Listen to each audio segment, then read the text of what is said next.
It's Rebecca Turner. Now, don't forget, you can listen to Good Things. We are streaming live over at supertalk.fm.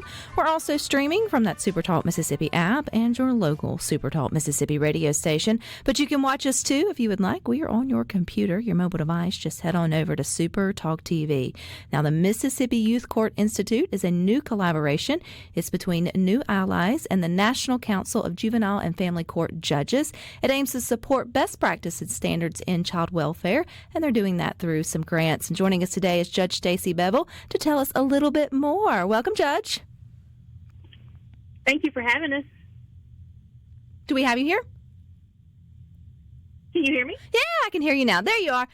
Technology is, great until it's not. And we appreciate you taking some time from your busy day to tell us about this wonderful new collaboration. Now, give us a little background on the Mississippi Youth Court Institute. It's new, but it's definitely a good thing. Yeah, we're so excited.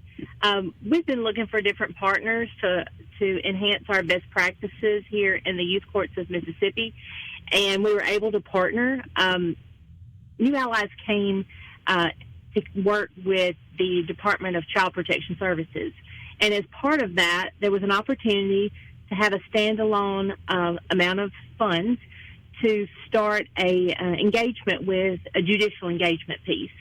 I was contacted. I think we've been working on this for over a year now, and I really got to know the people at New Allies and really thought that they could bring a lot to the table for us.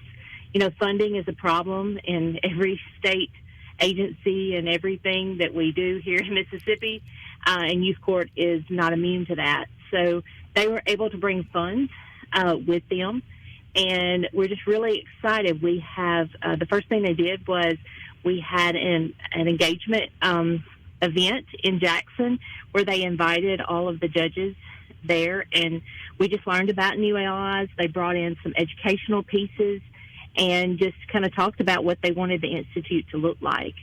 And so what we learned is that they want to bring just resources to us. They want to have educational resources and just lots of learning opportunities. We're really excited about that. They're going to be part of our conference in 2 weeks in Oxford, the Youth Court Judges Conference. And so they also set up a grant program for us.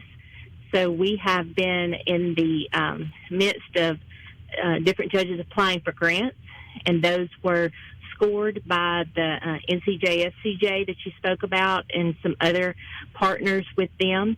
And we have learned our winners.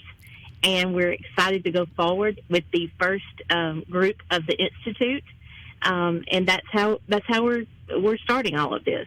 Well, I think this is a good thing, and I also think it raises awareness about youth courts. I mean, not everyone listening to Good Things has found themselves in that, and I think that's also a good thing. But we still need to know what you guys do on a daily basis and why it's important to maybe pour more resources and opportunities into it, particularly for the judges and the families that find themselves there. So, Judge Bevill, when people ask about the youth court system here in Mississippi, how do you explain it? I think there's five, and just in terms of how it works or how it's set up, what's your best kind of rundown about the system here in our state? So every county, all 82 counties, has a youth court in that, but they look kind of different from county to county. First, if you have population over 50,000, you have what's called a county court that was established by the legislature in your county. I am in Lee County in Tupelo, so I am a county court judge that is elected, and full-time youth court is my occupation. And then the others, when we have underpopulation of 50,000, you have what's called referee courts. And in that area, those are part-time attorneys that have been appointed by usually the senior chancery judge in that district, and they act as the youth court judge. So that is a big conversation right now about the structure of the youth courts, and we did some work on a commission that was appointed by the legislature about what are some different options that structure could look like.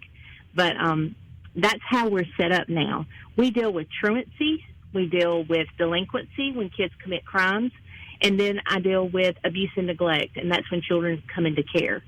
So those are the three main items that we deal with in the youth courts of Mississippi. You can see tough topics, but also good work, right? Because you have an opportunity there when done appropriately to maybe curve families in the right direction. And I would assume that's where some of the grant funding from the new allies and the new institute could help provide more resources to get families to maybe you don't see a recurring, account of certain kids or families showing back up in court. Would that be fair? Yes, ma'am. Our three, we had actually 5 judges who received grants. On the coast, we had Judge Favre in Harrison. Judge Dickinson in Harrison. In Jackson County, we had Judge Zorn, and then in Hancock County, we had Judge Dickinson. They went together and filed for one grant, and they were granted that. And they are going to work on just best practices and of mothers that are in hospital settings with children that possibly could be drug issues, or just issues in general. We have a lot of things that mothers need help with, and they just want to make sure that that's a safe space for them, and that we're bringing children home to safe places and supporting them through that. And they have wrote a grant basically for a network between those 3 counties just to assist the families at times like that, and make sure that there's a good open communication. My other one was that we had Judge Renee, in Marion County. Judge Renee has got a safety plan program, and she added a case manager to that. CPS is woefully understaffed, and we try to help in any way with that work, and so that was added. And then Judge Thomas in Bolivar County is excited to have a parent initiative, fatherhood initiative program too. So we've had some great things be granted these grants. Judge Bevill, I feel like this is such good stuff, but it's hard work. What led you in life to want to be a judge in youth court? I feel like it has to be a calling. I went to law school and did not know one lawyer, and but I think this is what I want to do. And 20 years later, I found myself in a career that focused on family law, focused on youth court, focused on guardian ad litem work, children that are in abuse and neglected situations. And the Lord just put all the pieces together, and I was able to run for judge. And this is my dream. This is what I love to do. So, and I would say that, if you do a youth court judge or a referee, it's a calling. It's not a job. There's not enough money in the world to pay people who do these jobs because they're just so intense and they're 24/7, but we all love it, and we want to help the families.